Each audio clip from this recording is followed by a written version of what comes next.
बेहड़ी वाले मियाँ जी समद खान साहब दादा मियाँ की दरगाह पे उन्होंने ये सिद्धियां की, उनकी कृपा से, उनकी मदद से, जबकि वो खुद भी नहीं मानते थे इन चीज़ों को शुरुआत में। जो भी सवाल मुझे सूझे, क्योंकि हम लोग बहुत विकट स्थितियों में वहाँ शूटिंग कर रहे थे।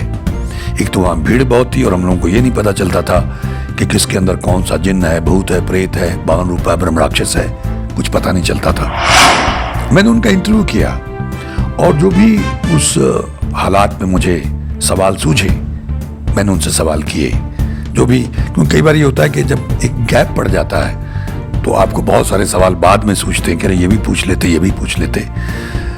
तो मैंने जो भी मेरी तुच्छ बुद्धि के मुताबिक मुझे सवाल ईश्वर ने सुझाए, मैंने उनको सवाल पूछे और उन्होंने जो भी संभव जवाब वो दे सकते थे जवाब दिया। बगदाद में मैंने सुना एक आदमी है जिसके पास ये इल्म है, हिंदुस्तान में तो नहीं है, ऐसा उनका कहना था। उम्मीद है आप लोगों को इसमें से काफ़ी सारे सवालों के जवाब मिलेंगे। हो सकता है कुछ से आप सहमत हो और कुछ से आप सहमत ना हो, ये आपका अधिकार है। उन पे कई तरह के लोगों ने, जब मैंने ये वीडियो बनाया तो कई तरह के लोग सवाल उठाते थे। किसी ने कहा ये वेंट्रोकोलिज्म है। वेंट्रोकोलिज्म में ये होता है कि आप एक जगह पे बैठ के अपनी आवाज़ दूसरी जगह से सुना सकते हैं। थ्रो इतना होता है आवाज़ का, आप अपनी आवाज़ बदल सकते हैं। फिर किसी ने कहा वहाँ दीवार में सुराख होगा, वहाँ से कोई आदमी खड़ा किया होगा और वो जवाब दे रहा होगा। मतलब तरह तरह की जितनी जिसकी बुद्धि है। वेंट्रोकोलिज्म मान लीजिए, 1 मिनट के लिए अगर मान लें तो फिर वो लोग ठीक कैसे होते थे? जो कुछ भी उनके जीवन में हुआ वो सब वो चीजें कैसे बताती थी? अब ये गैर यकीनी है, लेकिन जब डॉक्टरों की समझ में नहीं आता है, जब दवाई काम नहीं करती है तो हमको मानना पड़ता है। बहुत भटके हम लोग और ये मेरी यात्रा थी। मुझे ये सारे अनुभव ईश्वर ने करवाने थे और आज उन अनुभवों के आधार पे मैं यहाँ बोल सकता हूँ, मैं कॉन्फिडेंस के साथ बात कर सकता हूँ और आपको जानकारी उपलब्ध करवा सकता हूँ। अन्यथा क्या होता?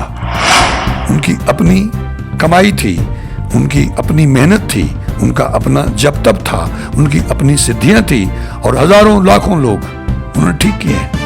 मंगल ढिल्लोन चैनल एक ऐसा चैनल जो आपका जीवन बदल सकता है, जैसे अब तक बहुतों का जीवन बदल चुका है। मंगल ढिल्लोन चैनल। नमस्कार, आदाब, सत श्री अकाल। धन गुरु नानक, धन निरंकार, धन गुरु रामदास जी महाराज, धन गुरु गोविंद सिंह जी महाराज, धन गुरु ग्रंथ साहिब जी महाराज, धन बाबा श्री चंद जी महाराज, धन गुरु पिता ओमकारा जी महाराज, धन सभी धर्मों के संत, भक्त, महापुरुष, देवी देवता, अवतार, पीर, पैगंबर और प्रॉफिट साहिबान। गुरु प्रेमियों, मैं प्रेत आत्माओं के 2 एपिसोड आप लोगों से शेयर कर चुका हूं, लेकिन इन प्रेत आत्माओं से बातचीत कराने का माध्यम मियाँ जी थे, बेहड़ी वाले मियाँ जी समद खान साहब दादा मियाँ की दरगाह पे उन्होंने ये सिद्धियां की, उनकी कृपा से, उनकी मदद से, जबकि वो खुद भी नहीं मानते थे इन चीज़ों को शुरुआत में। और फिर वहीं पर उन्होंने अपना पूरा एक बहुत बड़ा एरिया था जिसको कवर किया हुआ था और वहीं पे इलाज करते थे। मैंने उनको इंटरव्यू किया था। जो भी सवाल मुझे सूझे, क्योंकि हम लोग बहुत विकट स्थितियों में वहाँ शूटिंग कर रहे थे। एक तो वहाँ भीड़ बहुत थी और हम लोगों को ये नहीं पता चलता था कि किसके अंदर कौन सा जिन्न है, भूत है, प्रेत है, 52 रूपा ब्रह्म राक्षस है, कुछ पता नहीं चलता था। उर्स पे वहाँ बहुत लोग तो धन्यवाद करने आते थे और चेक कराने आते थे कि कुछ है तो नहीं, और जो ठीक थे वो बस शुक्रिया करने आते, दादा मियाँ जी का और मियाँ जी का, समद खान साहब का। तो हम लोग वहाँ पहुँचे, जैसा मैंने पहले बताया, मियाँ जी ने मना कर दिया था कि अभी कुछ अखबारों में और कुछ मैगजीन में छपा है तो यहाँ इतनी भीड़ है, मैं हैंडल नहीं कर पाता हूँ, और अब अगर आपने इसका वीडियो बना के डाल दिया, दूरदर्शन वगैरह पे दिखा दिया, तो फिर तो यहाँ मैं रोटी भी नहीं खाने का मेरे पास टाइम होगा। तो खैर हमने उनको किस तरह से मनाया और वो राज़ी हो गए। तो हमने वहाँ शूटिंग शुरू की। करीब 3-4 दिन हमने शूटिंग की थी। तो बड़ी विकट स्थितियों में हम लोगों ने वहाँ शूटिंग की। मैंने उनका इंटरव्यू किया और जो भी उस हालात में मुझे सवाल सूझे मैंने उनसे सवाल किए। जो भी, क्योंकि कई बार ये होता है कि जब एक गैप पड़ जाता है तो आपको बहुत सारे सवाल बाद में सोचते हैं कि अरे ये भी पूछ लेते, ये भी पूछ लेते। तो मैंने जो भी मेरी तुच्छ बुद्धि के मुताबिक मुझे सवाल ईश्वर ने सुझाए, मैंने उनको सवाल पूछे और उन्होंने जो भी संभव जवाब वो दे सकते थे जवाब दिया। अब इस इंटरव्यू से, क्योंकि उनके पास, मैंने उनसे पूछा, उस इंटरव्यू में शायद पूछा था कि उनके पास कौन सा ये इल्म, उसे क्या कहते हैं, तो जिन्नाते अमल था। पहले वो बोतल में दिखाते थे बंद करके, उसके बाद उसके अगला स्टेप था ये। और मैंने उनसे ये भी पूछा, क्योंकि काफ़ी बुजुर्ग थे और ये तमाम जो शक्तियाँ नकारात्मक को पकड़ते थे उनको चैलेंज करती रहती थी कि मैं रात को देख लूँगा, तुझे तेरा गला दबाऊंगा, तो छोड़ूंगा नहीं, मार डालूंगा। तो मुझे था कहीं ऐसा ना हो कभी ऐसी दुर्घटना हो जाए और इनके ऊपर हमला कर दें। तो मैंने सोचा कि आपके अलावा और कौन आदमी ऐसा है जिसके पास ये इल्म हो। तो उन्होंने कहा कि बगदाद में मैंने सुना एक आदमी है जिसके पास ये इल्म है, हिंदुस्तान में तो नहीं है, ऐसा उनका कहना था। तो मैंने कहा ठीक है। तो मुझे लगा वहाँ तो उनकी भाषा हमको समझ में नहीं आती है, कैसे जाएंगे, वो इजाज़त देंगे नहीं देंगे, लेकिन आप ही से मैं जो जानकारी लेना चाहता हूँ लेने का प्रयास करूँगा। तो हमने उनको इंटरव्यू किया और ये इंटरव्यू मैं आप लोगों से साझा कर रहा हूँ। उम्मीद है आप लोगों को इसमें से काफ़ी सारे सवालों के जवाब मिलेंगे। हो सकता है कुछ से आप सहमत हो और कुछ से आप सहमत ना हो, ये आपका अधिकार है। लेकिन जितने लोगों को उन्होंने ठीक किया, उन पे कई तरह के लोगों ने, जब मैंने ये वीडियो बनाया तो कई तरह के लोग सवाल उठाते थे। किसी ने कहा ये वेंट्रोकोलिज्म है। वेंट्रोकोलिज्म में ये होता है कि आप एक जगह पे बैठ के अपनी आवाज़ दूसरी जगह से सुना सकते हैं, थ्रो इतना होता है आवाज़ का, आप अपनी आवाज़ बदल सकते हैं। फिर किसी ने कहा वहाँ दीवार में सुराख होगा, वहाँ से कोई आदमी खड़ा किया होगा और वो जवाब दे रहा होगा। मतलब तरह तरह की जितनी जिसकी बुद्धि है, लेकिन ऐसा कुछ नहीं था। वो 9 इंच मोटी दीवार होगी और प्लास्टर किया हुआ था। हमने सब चेक किया और फिर हमने वो वहाँ वो आवाज़ को ठीक करने के लिए टेंट से लाके गद्दे वगैरह और पर्दा वगैरह लगा दिया। वेंट्रोकोलिज्म मान लीजिए 1 मिनट के लिए अगर मान लें, तो फिर वो लोग ठीक कैसे होते थे? जो कुछ भी उनके जीवन में हुआ वो चीजें कैसे बताती थी? क्योंकि मियाँ जी को तो मालूम नहीं था।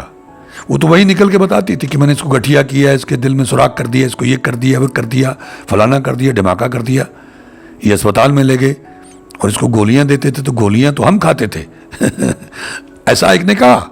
एक IAS ऑफिसर की बीवी थी, यह अलग घटना है, ठीक है। तो उसने कहा गोलियां तो हम खाते थे, गोली का असर कैसे होगा? अब ये गैर यकीनी है, लेकिन जब डॉक्टरों की समझ में नहीं आता है, जब दवाई काम नहीं करती है, तो हमको मानना पड़ता है, हमारे पास और कोई चारा नहीं है। तो मियाँ जी को आप सुने, बहुत देर पहले मैंने इनका इंटरव्यू किया था। मैं भी इनको इतने सालों बाद सुनूंगा या एडिटिंग करते हुए शायद मैं सुनूं। कहाँ मैंने कहा था ना फॉर्मेट चेंज हो गए। तो हमने बीटा पे शूट किया था, उसके बाद इसको DV कैम पे कन्वर्ट किया, DV कैम भी ख़त्म हो गया, उसके बाद में इसको डिजिटल इसमें ले लिया, फिर HD आ गया और अभी 5K 6K आ गया। मतलब क्या क्या फॉर्मेट्स बदले हैं इस दौरान। तो हम उसको धीरे धीरे साथ में ट्रांसफ़र कर करके रखते रहे। ये भी ईश्वर की इच्छा थी, वरना तो टेप वोप हमको फेंकने पड़े। खैर, तो आप मियाँ जी को सुने और हो सकता है कि आपको बहुत सारे सवालों का जवाब मिले। बहुत सारे लोग जो दुखी हमको लिखना शुरू कर देते हैं चैनल पे भी कि हम वहाँ कैसे जा सकते हैं, हमने इलाज करवाना है। नहीं, मियाँ जी अब नहीं रहे, काफ़ी समय पहले वो शरीर छोड़ गए और उनका पोता था, वो वहाँ पे उसको सिखाने की कोशिश करते थे। मैंने शायद इस इंटरव्यू में पूछा होगा, तो 1-2 लोगों को और सिखाने की कोशिश की, तो उन्होंने कहा वो पैसे वैसे लेने लग जाते हैं, लालच करने लगते हैं, इसलिए मैं क्या करूँ, क्योंकि ये दुर्लभ विद्या है। पैसे वो मांग नहीं सकते थे किसी से, उनकी शर्तें थी, शायद इस इंटरव्यू में बताएंगे। तो उनका पोता बैठता है, मैं इस वक्त नाम भूल रहा हूँ उनका, अब तो उसकी उम्र काफ़ी हो गई होगी, लेकिन शायद उसके पास उस वक्त, ऐसा कुछ लोगों ने मुझे बताया भी, कि मियाँ जी के बराबर का इल्म नहीं हासिल कर पाए वो, ठीक है। तो हो सकता है कि वो वहाँ पे इलाज करते हों, दादा मियाँ की कृपा हो, मियाँ जी की कृपा होती हो, वो उनकी मदद करते हों। तो अब वहाँ मौजूदा स्थिति क्या है मुझे मालूम नहीं है। तो कुछ लोग लिखना शुरू कर देते हैं, पूछना शुरू कर देते हैं। ये बरेली से अगर आप जाएंगे बेहेड़ी से आप जाएंगे जवाहरपुर, वहाँ से राइट को एक रोड मुड़ता है बेहेड़ी से, और जवाहरपुर वहाँ से 3-4 या 5 किलोमीटर होगा। वहाँ बहुत बड़ी दरगाह बनी हुई है, बहुत बड़ा गेट है, वहाँ जाके आप पता कर सकते हैं। वहाँ वो मशहूर हैं। अगर कोई बहुत ज़्यादा जिज्ञासु है, वहाँ जाना चाहता है, तो बेहड़ी जाके मियाँ जी के घर पता करेगा तो यहीं से पता लग जाएगा कि उनके पोते वहाँ बैठते हैं। तो जो अपनी तसल्ली के लिए वहाँ अगर जाना चाहता है तो कोई दिक्कत नहीं है। जब आपने 10 जगह ट्राई किए तो वहाँ भी ट्राई कर सकते हैं। क्लियर शरीफ में भी आप ट्राई कर सकते हैं। ऐसे बहुत सारी जगह हैं। बदायूं में भी एक जगह है, वहाँ भी आप ट्राई कर सकते हैं। क्योंकि मरता क्या ना करता, जब चारों तरफ से हम घिर जाते हैं और हमारे पास कोई चारा नहीं होता है, तो फिर आदमी कुछ ना कुछ करता है। एक आपको राहत तो मिले, राहत मिलने के बाद ही तो आपको होश आएगा, तभी तो आप ईश्वर की, अल्लाह वाहिगुरु गॉड की शरण में आने के लायक होंगे। तो मैं ये समझता हूँ, क्योंकि हम लोग भी बहुत भटके हैं, बहुत भटके हैं हम लोग, और ये मेरी यात्रा थी। मुझे ये सारे अनुभव ईश्वर ने करवाने थे, और आज उन अनुभवों के आधार पे मैं यहाँ बोल सकता हूँ, मैं कॉन्फिडेंस के साथ बात कर सकता हूँ और आपको जानकारी उपलब्ध करवा सकता हूँ। अन्यथा क्या होता, जब मुझे खुद को नहीं मालूम, जब मेरा फर्स्ट हैंड एक्सपीरियंस ही नहीं है, तो मैं सुनी सुनाई बातें करता। अब मैं अपने अनुभव से भी बोलता हूँ। तो इसलिए आप लोग कोशिश कर सकते हैं, और मियाँ जी का इंटरव्यू सुनने के बाद में हो सकता है कि आपकी जानकारी में इजाफा हो। और जिन लोगों को ठीक लगे, जो असहमत है, उनकी मर्जी है, जिनको नहीं मानना है वो मत माने, लेकिन ये उनकी अपनी कमाई थी, उनकी अपनी मेहनत थी, उनका अपना जब तब था, उनकी अपनी सिद्धियां थी, और हजारों लाखों लोग उन्होंने ठीक किए हैं। लाखों तो नहीं होंगे, लेकिन हजारों हो सकते हैं। हमारी फिल्म इंडस्ट्री से बहुत सारे लोगों को उन्होंने ठीक किया। आप हैरान होंगे। मैंने शुरू में जो एपिसोड डाले हैं, उनमें मैंने उनके फोटोज डाले हुए हैं। संजय दत्त, नरगिस जी, दत्त साहब, प्रेमनाथ जी, तमाम लोगों का उन्होंने इलाज किया है। योगिता बाली और बहुत सारे लोगों के साथ उनके फोटोग्राफ्स थे। विदेशों में गए, वो गोरों का इलाज किया। उनको अंग्रेजी समझ में नहीं आती थी, जो वहाँ वाले प्रेतात्माएं थी वो तो अंग्रेजी में बात करते थे, तो वो साथ में बंदा रखते थे, उससे पूछते थे कि भाई ये क्या बोल रहा है। जो वो निकलता था तो बताता था कि ये ऐसे बोल रहा है, ये बोल रहा है। मतलब जहाँ लोग छोड़ के भाग गए तो वहाँ भी जाके उन्होंने ट्रीटमेंट किया लोगों का। और ये मौक्किल, मैंने उनसे पूछा, शायद इस इंटरव्यू में पूछा होगा कि आप हवाई जहाज़ में जाते थे तो मौक्किल के नाम साथ में चलते थे। तो मैंने कहा मैं वो भी जहाज़ में बैठ गया। कहना उनको ज़रूरत नहीं है, वो जहाज़ में बैठना चाहे बैठ जाए, वरना वो तो 1 सेकंड में कहीं भी पहुँच जाएंगे। तो ये एक अलग दुनिया है। कोई माने या ना माने, ये सबकी अपनी अपनी मर्जी है, अपनी अपनी परसेप्शन है, लेकिन मैं इसको मानता हूँ। तो आप मियाँ जी का ये इंटरव्यू सुनिएगा और उससे अपनी जानकारी में इजाफा करने का प्रयास कीजिएगा। अगर कुछ लोग ऐसा करते हैं, उन्हें लाभ होता है, तो मुझे इंतहाई मसरत होगी, मुझे खुशी होगी। आप सबका बहुत बहुत धन्यवाद। ईश्वर हम सबका भला करे, दया करे, मेहर करे। नमस्कार, जय हिंद, जय भारत। धन गुरु नानक, धन निरंकार, धन गुरु रामदास जी महाराज, धन गुरु गोविंद सिंह जी महाराज, धन गुरु ग्रंथ साहब जी महाराज, धन बाबा श्री चंद जी महाराज, धन गुरु पिता ओमकारा जी महाराज, धन्य सभी धर्मों के संत, भक्त, महापुरुष, देवी देवता, अवतार, पीर, पैगंबर और प्रॉफिट साहिबान। अच्छा मियाँ जी, मैं ही नहीं बल्कि हर इंसान ये जानना चाहेगा कि क्या इन आत्माओं को, जो यहाँ अंधेरे में एक इंसानी शरीर से बाहर निकल के बातें करती हैं, धमकियाँ देती हैं, इनको इंसानी आँख से देखा जा सकता है? इंसानी आँख से जी। क्योंकि अल्लाह ताला ने इनको आतिशी बनाया है। अच्छा। इसलिए दिन में नजर नहीं आती। अच्छा। अंधेरे में नजर आती।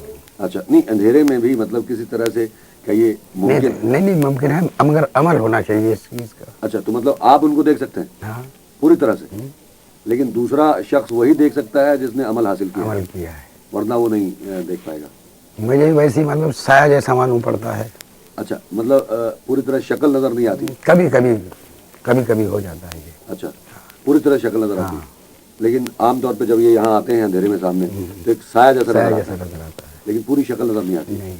अच्छा, और अगर आप चाहें भी तो उनको हूबहू जैसे उनकी शक्ल सूरत है वो किसी के सामने नहीं ला सकते हैं? नहीं, ये मुमकिन नहीं।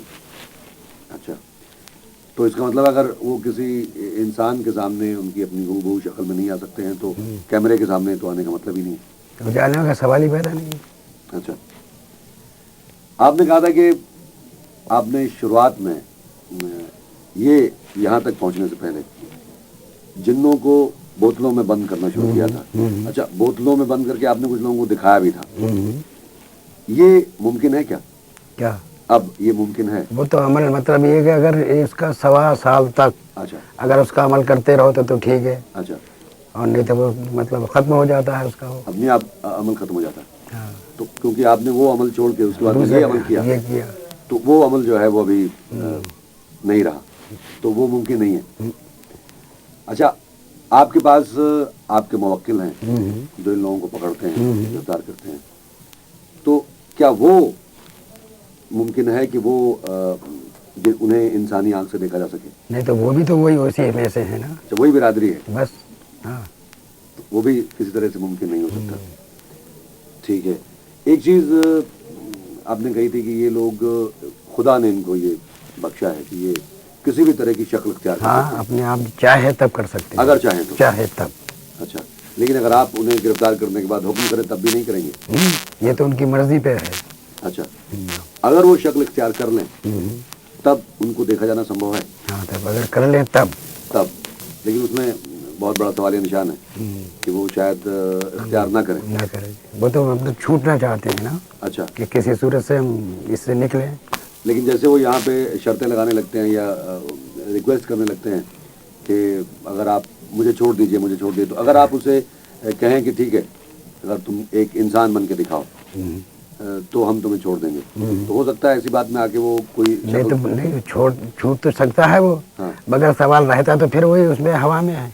अच्छा, हाँ, तो मतलब उस स्थिति में भी उसे देखा जाना संभव नहीं है। नहीं है, वैसे इनकी शक्लें किस तरह की होती हैं? कुछ ऐसा मतलब ऐसा है, डरावनी होती है। डरावनी किस तरह की? किसी का मतलब नाक लंबी है, किसी के मतलब आंखें हैं, कोई इधर है कोई इधर है। अच्छा, किसी के ये लटके हुए हैं, इस तरीके से होती हैं। और रंग? रंग काला भी होता है अच्छा, और कुछ सांवला भी होता है। अच्छा। खूबसूरत तो होते नहीं। खूबसूरत नहीं होते? बाल वगैरह, दाढ़ी? दाढ़ी मूछें सब होती है। अच्छा, हाँ, और बाल लंबे होते हैं या? लंबे भी होते हैं, छोटे भी, जैसे हमारे आपके होते हैं। तो इसका मतलब है कि ये लोग भी नाई के पास जाके कुछ कटिंग वगैरह कराते हैं? ये तो हाँ, उनमें होगा। तो इन लोगों की वैसे इन लोग कद काठी वगैरह कैसे? कद जितना चाहे बढ़ सकते हैं, जितना चाहे छोटा हो सकते हैं। इनकी मर्जी पे। लेकिन जो आदमी मर के भूत प्रेत बना है, तो ऐसा नहीं है कि जब वो आता है सामने या जो शक्ल इख्तियार करेगा तो उसमें उसकी शक्ल या कद काठी वैसी ही होगी जैसी कहीं ना कहीं मरने से पहले थी? ऐसा नहीं है? ऐसा नहीं।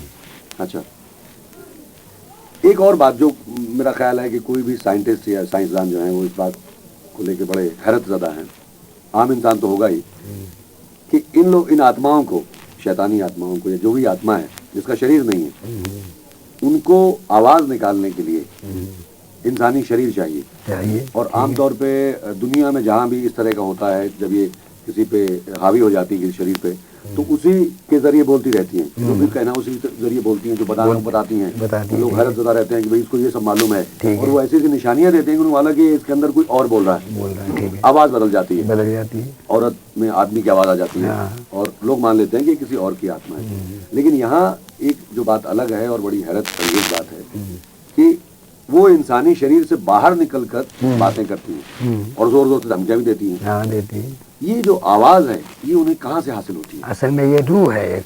अच्छा, एक जो रूह है, जब वो उनकी आत्मा की रूह जो बाहर आती है, अच्छा, और हम जो अमल करते हैं, आपने देखा कि हम फूंकते हैं उस जी पर, जी जी, तो एक वो हवा में अपना शरीर धारण करती है।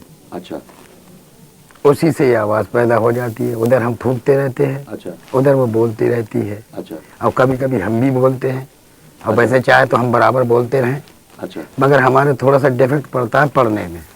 अच्छा, अगर आप बोलना शुरू करें बीच में, हाँ, वैसे बोलते हैं, आपने देखा ना, देखा आप बोलते हैं, लेकिन पढ़ने में फिर मतलब अड़चन आती है। अड़चन आती नहीं तो दूसरा क्यों खड़ा करूँ मैं? अच्छा अच्छा अच्छा अच्छा, तो वो जो आपकी बंदिश है और जो आपकी जो अमल है उसको कायम रखने के लिए आप पढ़ते रहते हैं लगातार, और इसलिए कोशिश करते हैं कि आप कम बोलें, दूसरा सवाल पूछा तो जानकारी मिल जाए। अच्छा, और एक चीज़ मैंने यहाँ जब भी मैं बैठ के इनको सुनता रहा हूँ, पहले भी और 2 दिन बाद में भी, एक चीज़ मैंने महसूस की है, वो मैं जानना चाहूँगा कि इनकी भाषा तो अलग अलग होती है, लेकिन जो आवाज़ है जैसे जिन्नात और जिन, इनकी आवाजें लगभग एक जैसी होती हैं। हाँ। और चुड़ैल और डायन की कुछ एक जैसी होती हैं। भाषा अलग है, लेकिन आवाज जो है, जिस तरह से बोलते हैं, वो बहुत लगभग मामूली सा फर्क होता है, मामूली सा फर्क बहुत होता है। मामूली तो सा। इसकी क्या वजह है कि मतलब ये कैटेगरी है कि जिन्नों की आवाज ऐसी ही होगी जैसे इंसानों में अलग अलग हाँ आवाज होती होती है, बस अच्छा चुड़ैल की अलग होती है। अच्छा, और तो जितनी भी चुड़ैल होंगी वो उसी तरह आवाज निकालेंगी। हाँ,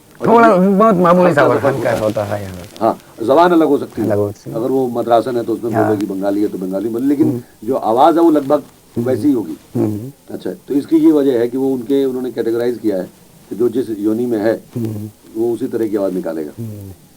एक चीज उस दिन जब हम लोग यहाँ बात कर रहे थे, वो एक पंजाबी भूत था कोई, गाली गलौज भी कर रहा था बीच में, और गलती से लाइट जल गई थी। जल गई थी, ठीक है। उस वक्त मैंने जो आपके चेहरे पे परेशानी देखी, हाँ, उससे देखकर हम लोग तो बड़े भयभीत हो गए थे। ठीक है। उससे क्या खतरा पैदा हो सकता खतरा ये वो मार सकता था है रोशनी में? रोशनी में, किसको? मतलब दिखाई तो नहीं देता, वो उठा के मार देता, हमको मारता। आपको? हाँ, और हम लोग? आपकी तो बंदिश थी। अच्छा, हम लोगों की बंदिश थी तो हमें हाँ, नहीं मार सकता था, ना लेकिन आपको मार सकता था। मार सकता था। तो आप भी तो बंदिश करके बैठते थे। नहीं, बंदिश में है, मगर था तो करिए मेरा। अच्छा बंदिश तो वो है, डरवाने की होती है। अच्छा, हाँ, तो ये आपके लिए ज्यादा खतरनाक खतरनाक था। जैसे पहले एक बार आपके लिए। इसलिए उसने मेरा पैर पकड़ा, अच्छा पहले पैर पकड़ा जी। और मैं तो इस तरीके से ऐसे करता रहा था, अच्छा आगे वो बढ़ता रहा, तो मैंने पता नहीं क्या है क्या नहीं, तभी तो मैं खड़ा हो गया एकदम। अच्छा, मैंने वजह क्या है ये, जी पैर कौन खींचना, कहीं ऐसा तो दो हो, क्योंकि जी। ऐसा हो बाज़ वक्त दो भी निकलते हैं एक साथ, अच्छा ऐसा भी होता है। तो मैंने कहा ऐसा नहीं कि इधर हो रहा है, कहीं दूसरा खड़ा हो। अच्छा अच्छा अच्छा। हाँ, अच्छा, एक आप इन्हें गिरफ्तार करके जो करवाते हैं अपने मुवक्किलों से, किस जेल में भिजवाते हैं? पानी पे। अच्छा, पानीपत में जेल है।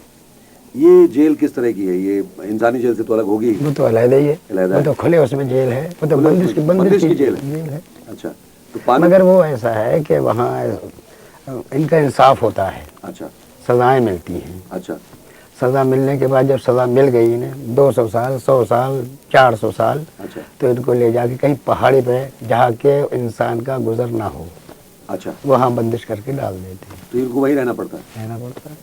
और शायद इसीलिए कई बार जब कोई इंसान पहाड़ी रास्ते जंगल से आता है और वहाँ उसके साथ में कुछ ऐसा हादसा हो जाता है, तो शायद ये वजह रही होगी कि ये बंदिश में अपनी वहाँ जी रहा था और वो इंसान वहाँ पहुँच गया और इस तरह का हादसा पेश आया। अच्छा, तो पानीपत में मतलब आप के यहाँ से कोई एक जो गद्दियाँ होती हैं, तो उनमें से कोई गद्दी है? ये पानी और बुगली शाह साहब का मज़ार है। मज़ार है। हाँ, अच्छा, तो सजाएं इनको वहाँ होती हैं। हाँ, तो यहाँ से आप लोग उनको बंदी बना के कैद करवा के वहाँ भेज देते वहाँ हैं भेज देते हैं। और वहाँ पे हाँ, उनको फाइनल सजा होती है। अच्छा, एक चीज़ और कि जैसे हमारे यहाँ इंसानों में जो मुजरिम है, अगर उसको कोई पकड़ ले या पकड़वा दे, तो आपने पकड़वा दिया उसको, अच्छा, और यहाँ मैंने सुना भी वो धमकियाँ देते रहते हैं कि मैं देख लूंगा, लौट के आऊँगा, छोड़ूंगा नहीं, मार डालूंगा, बर्बाद कर दूंगा।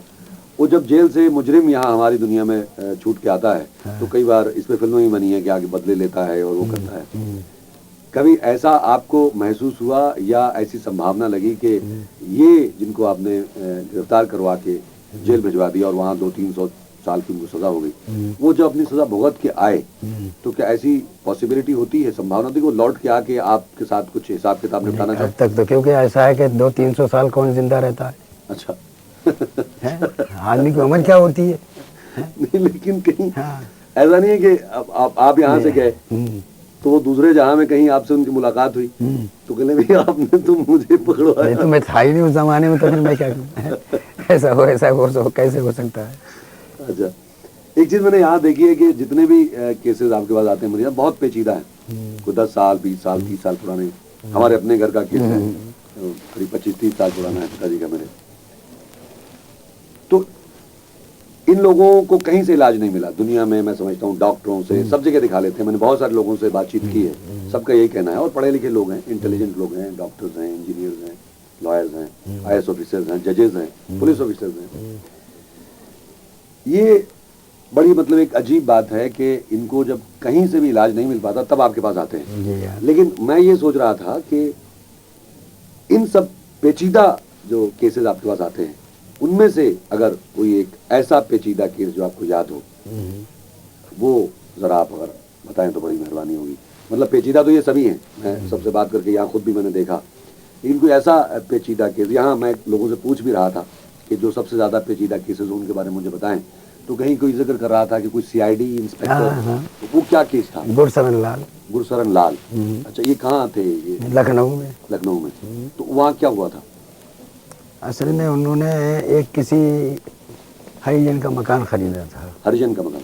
अच्छा तो उसमें ये आसेब रही होगी, जिस दिन वो छप्पर पड़ा हुआ था, अच्छा जिस दिन उन्होंने मतलब वहाँ आए तो छप्पर ऊपर हटा कर मतलब अपना मकान उन्होंने बनवा लिया। अच्छा फिर उसके बाद रहने लगे तो ईंट पत्थर ये वो तमाम आने लगे। अच्छा ये तो बहुत बड़ा मशहूर किस्सा है अच्छा इसका। तो हर एक घर में जो कपड़ा लटकाते आग लग जाना, अच्छा कोई कपड़ा साबित नहीं, कोई बर्तन साबित नहीं उसका। अच्छा। बर्तन सब गायब, लड़का अंधा। अच्छा तो एक दिन उसकी बीवी सो रही थी, हाँ दोपहर का टाइम था, आग लग जाती है। अच्छा।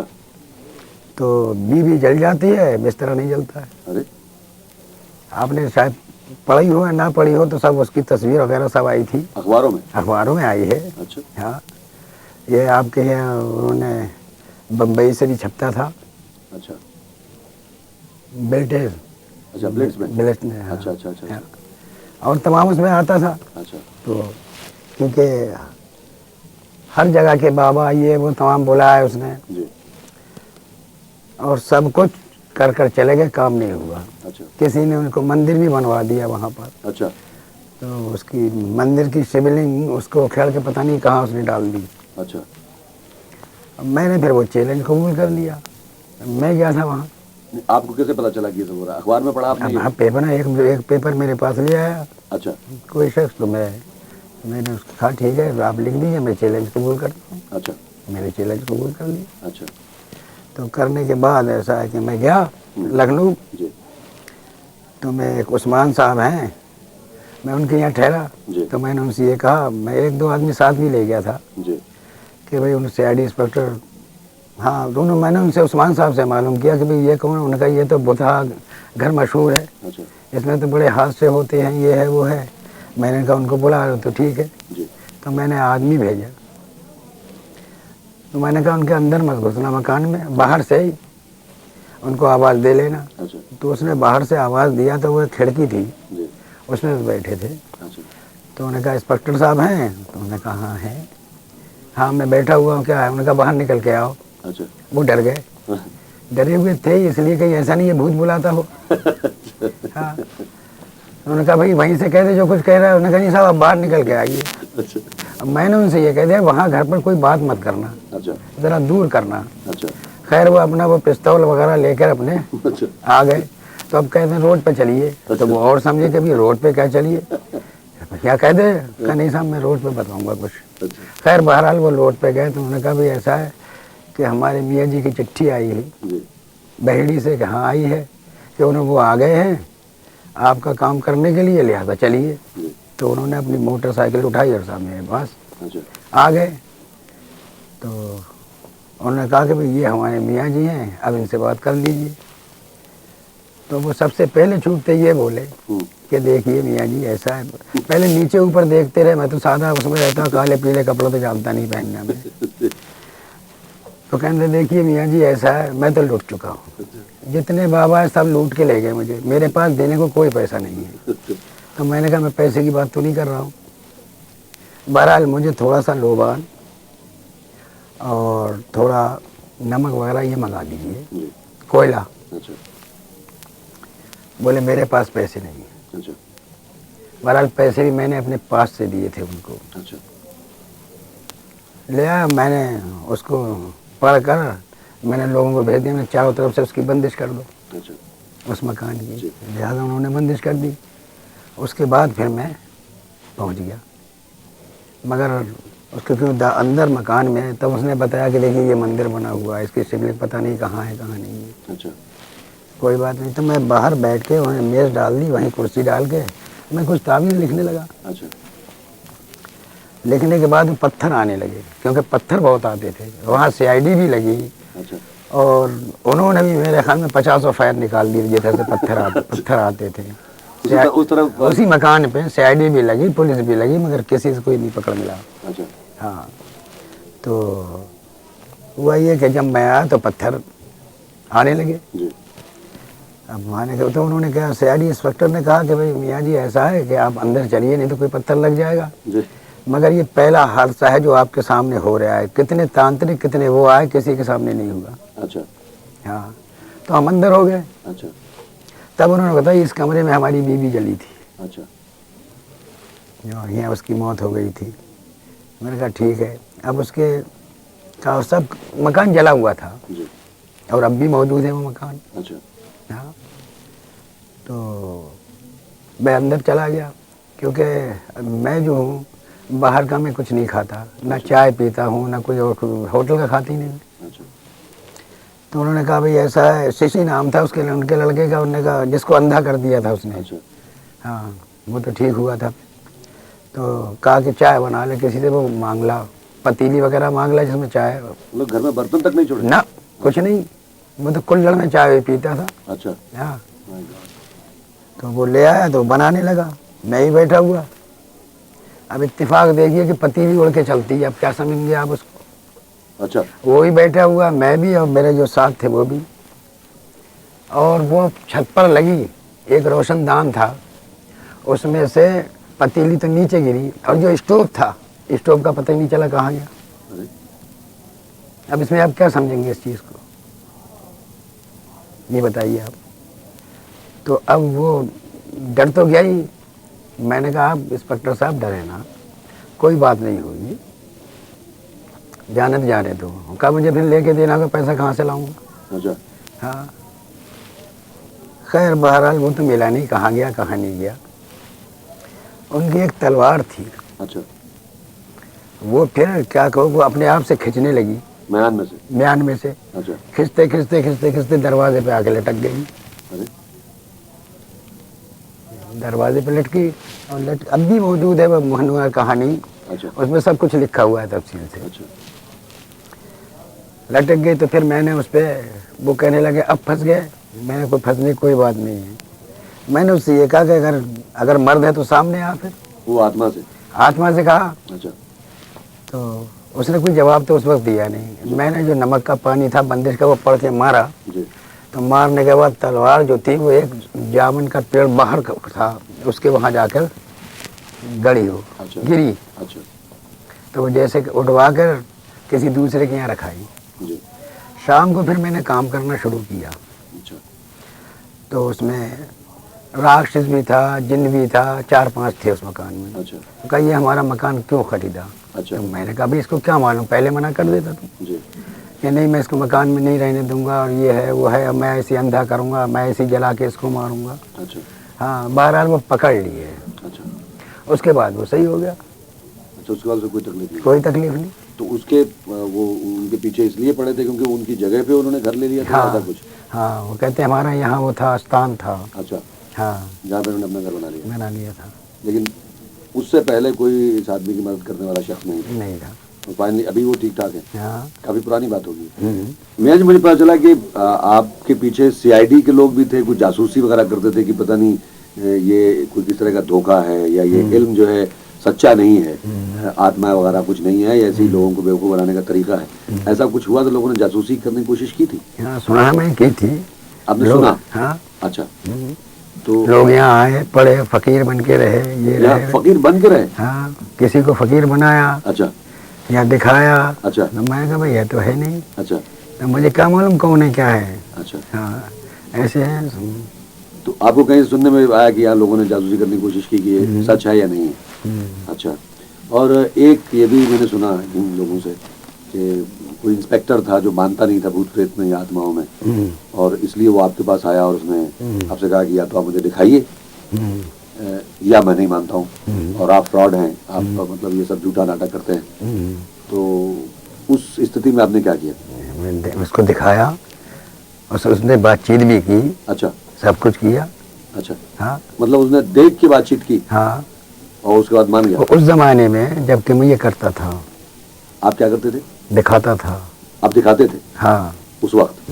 अच्छा, क्योंकि ऐसा है कि ये ज़्यादातर नंगे से जैसे होते हैं। अच्छा, नंगे भी होते हैं ये, अच्छा, तो अब किसी का होठ जो है वो नीचे को होता है, किसी का ऊपर, किसी की आंखें टेढ़ी है, किसी ये है, नाक लंबी है, अच्छा इस तरीके के होते हैं ये। अच्छा, दांत वगैरह दांत लंबे होते हैं। हमेशा हाँ, सबके? नहीं सबके एक से नहीं होते, किसी के इधर को जा रहे हैं, किसी के इधर, या तो फिर देखने में ऐसा होता होगा या वो होते ही।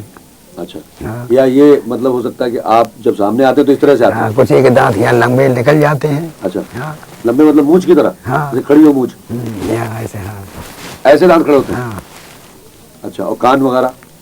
कान तो ऐसे ही होते हैं, जरा बड़े बड़े होते हैं, यहाँ तक होते हैं वहाँ। अच्छा। हाँ। और जैसे आमतौर पर दिखाते हैं राक्षसों के सींग होते हैं, ये तो इनके सींग वगैरह नहीं होते, नहीं सींग नहीं होते। लेकिन नंगे टाइप के होते हैं। हाँ। और कपड़े वगैरह कोई खास नहीं पहनते? ना। अच्छा, चलिए।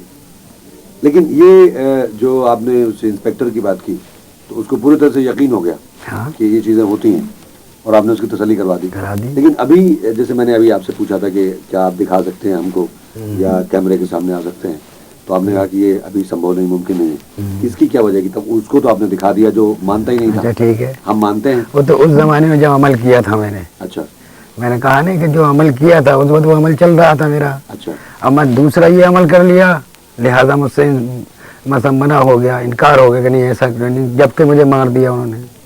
6 महीने रहा ना मैं। अच्छा, वो उस हादसे के बाद आपने हाँ। जो राक्षस ने आपको मारा और आप करीब याददाश्त चली गई थी 6 महीने के लिए, आपको अस्पताल में रहना पड़ा। हाँ। तो उस वजह से फिर आपने तय किया कि आप दिखाना बंद कर देंगे और आप नहीं दिखाते? नहीं दिखाते। ठीक है। अब एक दो ने नहीं, हजारों ने देखा होगा कब। उस वक्त? हाँ।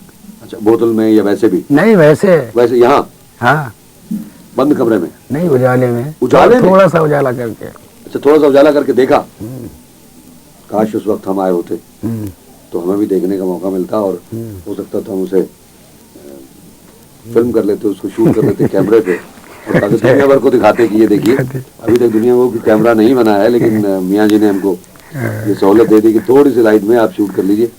ये हमारे महेश चंद्रा जी जो कैमरामैन है, ये भी मुझसे कह रहे थे कि थोड़ी सी भी लाइट मिल जाए तो हम कर लेंगे। मैंने कहा मियाँ से पूछ के देखूंगा, अगर संभव हुआ तो कोशिश करके देखेंगे, क्योंकि फिर तो दुनिया भर में ही हंगामा। मुझे इजाजत लेना, मैं इजाजत लूँ तब कभी देखूँ। आप पूछ के देखिएगा, अगर इजाजत मिल जाए एक बार के लिए तो क्या ही बात हो, गजब हो जाएगा।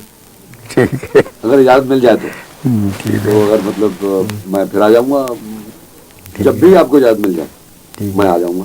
मैं फोन पे आपसे राब्ता रखूंगा, ठीक है। मैं हाजिर हो जाऊंगा। मियाँ जी, आपकी ये जो विद्या है, जो इल्म है, जो अमल है, ये वाकई अपने आप में अजूबा है। तो आपके बाद ये सिलसिला, मतलब आपने इस बारे में कुछ सोचा? क्योंकि ऐसा जो अजूबा है ये तो जारी रहना चाहिए, पुश्त दर पुश्त, एक नस्ल से दूसरी नस्ल तक। तो आपका कोई उत्तराधिकारी या कोई ऐसा शागिर्द आपकी नज़र में है? आपने सोचा है कि इसके आपके बाद वो इसको जारी रखेगा? असल में पहले मैंने ये शुरू कराया था किसी को। अच्छा है जी। मगर सवाल आधा भी नहीं पाया मैं, मगर वो पैसा लेना शुरू कर दिया। अच्छा मैंने उसको निकाल दिया। अच्छा मगर यहाँ तो पैसे की बात है। अच्छा अच्छा अमल करे जोर मैं बताऊंगा कि कोई भी हो। अच्छा। हाँ, लेकिन अभी आपकी अभी गुड्डू उसको दिया, अभी जरा ये पढ़ रहा है, अरबी उर्बी जरा पढ़ रहा है जी। इसको थोड़ा बहुत अब सिखाऊंगा। गुड्डू का पूरा नाम क्या है? है गुड्डू ज़मीर अख्तर। ज़मीर अख्तर। तो ज़मीर अख्तर आपके पोते हैं? हाँ। अच्छा, तो उनको मतलब इसमें इस इल्म को हासिल करने के लिए ख़ास तरह की खूबियाँ चाहिए क्या? हाँ बिल्कुल चाहिए। अच्छा। कुछ ऐसे कुरान शरीफ के अल्फाज हैं जो कि अल्फाज नहीं बल्कि आयतें जो कि याद करना है ज़ुबानी। अच्छा। है फिर उस पर अमल पर बैठना है, अमल करना है उसका। जब अमल में कामयाब हो जाएगा तभी अच्छा ये होगा, तभी ये मुमकिन हो पाएगा। हो जाएगा। तो अमल तो जैसे आपने बताया बहुत ही मुश्किल काम है। नहीं मुश्किल नहीं है, दिल होना चाहिए, कोई ऐसी बात तो है नहीं। अच्छा हाँ ठीक है। लेकिन मेरी ये ख्वाहिश थी और गुजारिश भी है कि इस तरह की जो नाकाबिले एतमाद, नाकाबिले यकीन बात है, ऐसा इल्म, ये इस दुनिया, जब तक ये दुनिया कायम है, इस दुनिया में रहना ज़रूर चाहिए। तो मैं समझता हूँ कि जिस तरह से आपने लोगों की मदद की है, लोगों का इलाज किया है, और इतने सारे लोग सारी दुनिया में जो लाइलाज थे, बेसहारा थे, मरज़मंद थे, उनके लिए कहीं ना कहीं, क्योंकि आपने उनको एक रोशनी दिखा दी, एक उम्मीद दिखा दी, तो ये आपकी जिम्मेदारी भी बन जाती है कि आप ये इल्म इस दुनिया में इसको रखने, कायम रखने का बंदोबस्त ज़रूर करें। बिल्कुल करूँगा, मगर कोई सामने तो आए ना। अच्छा, तलाश है। तलाश है और जारी रहेगी तलाश। अच्छा, ठीक है। हाँ। मैं वही यही मेरी जिज्ञासा थी, मैं जानना चाहता था। धन्यवाद। मंगल ढिल्लोन चैनल एक ऐसा चैनल जो आपका जीवन बदल सकता है, जैसे अब तक बहुतों का जीवन बदल चुका है। मंगल ढिल्लोन चैनल।